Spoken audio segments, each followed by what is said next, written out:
So I too was biting my nails. And so when I gave her that hypnosis session, I stopped biting my nails too. Okay. It's Pretty wonderful. Interesting. Yeah.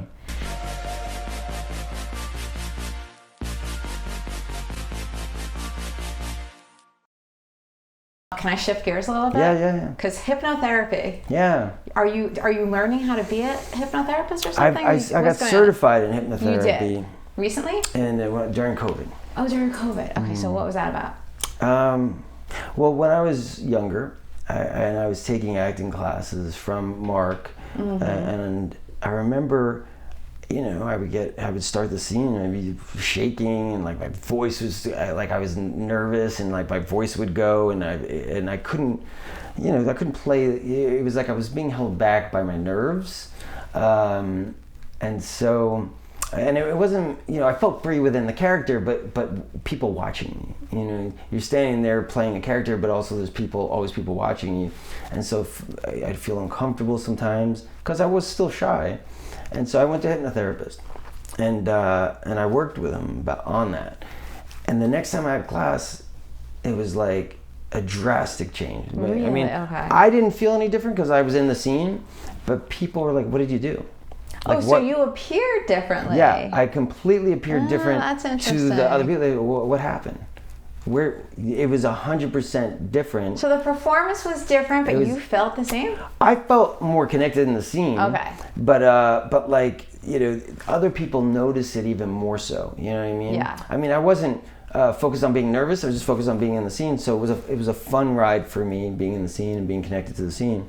But it was a drastically different experience that people had in class watching me prior, So I realized, wow, that's really powerful. And so I would go to hypnotherapists on occasion. I had one, he passed away, but I would go to him all the time to work on characters, to work on, feeling free, to learn lines. Sometimes you're like, oh my God, I got all this dialogue, what do I do? And then that's just more panic. And then if inevitably, if you feel like you're gonna mess up your lines, you're gonna mess up your lines. It's that same thing you were talking about before. If you believe it will come true. And then so hypnotherapy, first of all, if you've never done it, it's the best nap ever. Have you done it before? I have not done it. It's like when you're being hypnotized, it's not like in the movies where you feel like I can't make you cluck like a chicken. You know what I mean? But what I can do is put you in a very deep alpha state, where you're very feeling like you're floating and heavy, like you're in one of those flotation tanks. And then while you're there, I give suggestions of the things you already want. You know what I mean? So because you already want those things, I'm just guiding you to help your belief system so your subconscious believes in it too. And your conscious mind, it's sometimes present, sometimes not, but the suggestions are being planted into the subconscious, which is, so when you're in hypnotherapy, there are times where you'll drift. You'll hear people, the hypnotherapist talking. Sometimes you might hear every word they say. Sometimes you'll be in and out because you start to get sleepy, and then you're like, you doze off for a second, or your mind goes somewhere else, and then you come back and go, well, what is it? But it doesn't really matter what the conscious mind is hearing, because the subconscious, it's a program that hears everything. Right now, when I'm talking to you, my subconscious picks up every bit of information in this room, but because there's too much information, it can't focus on everything. But it's all there. Like if I really meditate on like your subconscious and go into your subconscious, you could literally walk out of the room and start to, okay, what did that room look like? And it all come back to you. And even under hypnosis, it comes back to you even more because the information's there.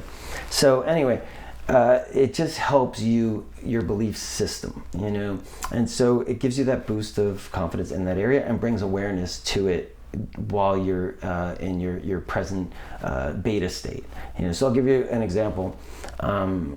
Recently, I had a friend who said, "Hey, can you help my wife? She's biting her nails a lot."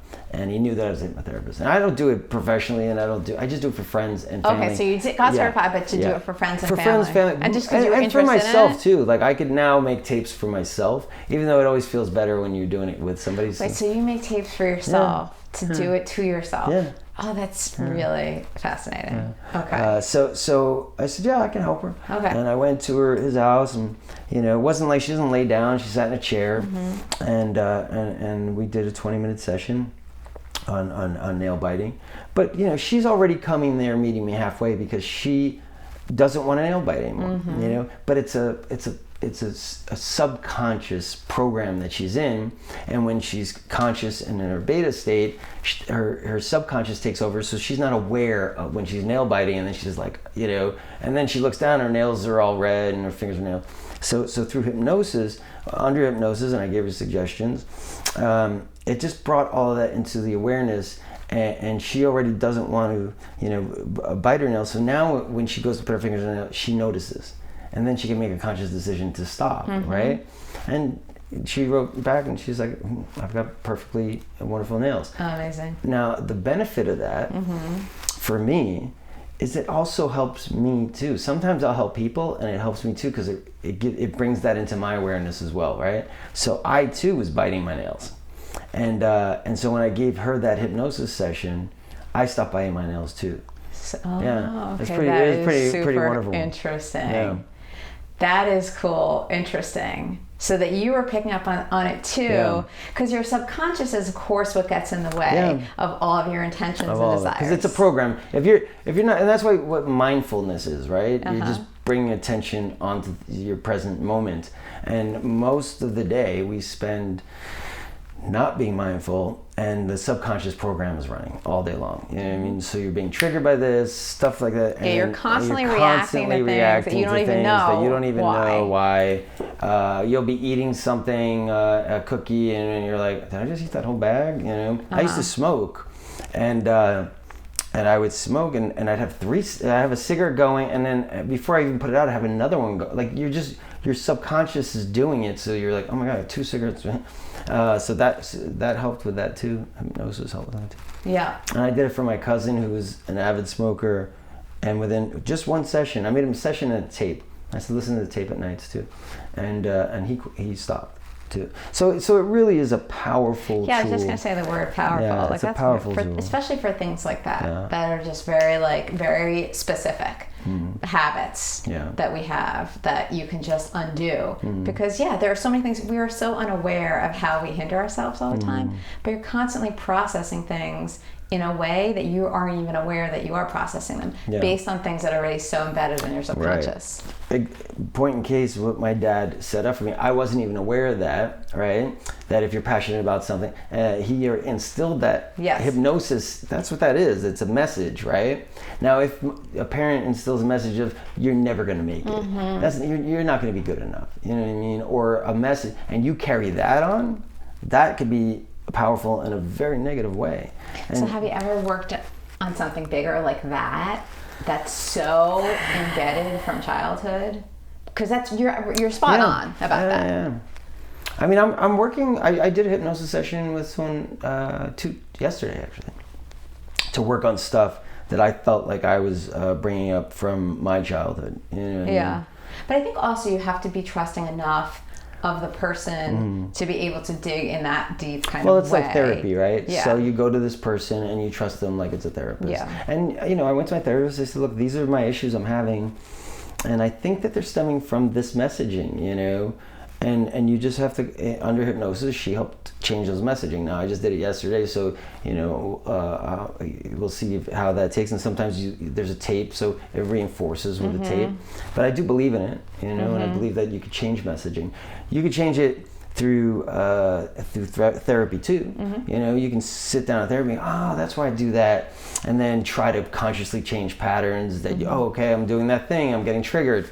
But I find that hypnosis is a quicker way. It gets into the subconscious program because everything is neurons. So like you have those neurons and those synapses that are carved So that's why you're doing that same pattern. That's where habits are formed, right? Mm-hmm. So when you want to break a habit, you watch the brain, and the brain starts to create these new synapses. And people kind of equate it to snow. So there's ski tracks in snow, and they're so embedded that no matter what you want to change, I'm going to change. And maybe for a day you do, but then you're so embedded in that snow that even if you try to change, like you're going right back into it because it's a deep groove, it just keeps pulling you towards it. So unless you do intense work to go, no, I'm going to carve out new tracks, and then the old tracks start to get dusted over, or I think with hypnosis too, the subconscious starts to create these new pathways, and then the more you reinforce it, with listening to the tapes, and the more you become aware and consciously make new choices, then you have new tracks, right? So a lot of us, I find, human behavior it's not always our fault. The way we react is conditioning. Yep. And habits and patterns that we've formed. And so the trick of it really is, to me, becoming aware of those things, right? Because the first thing you need to do is become aware of it. If I'm sitting here picking my nose the whole time and I'm not aware of it, I'll never know. Right. But if you tell me, hey, you pick your nose a lot during, do I?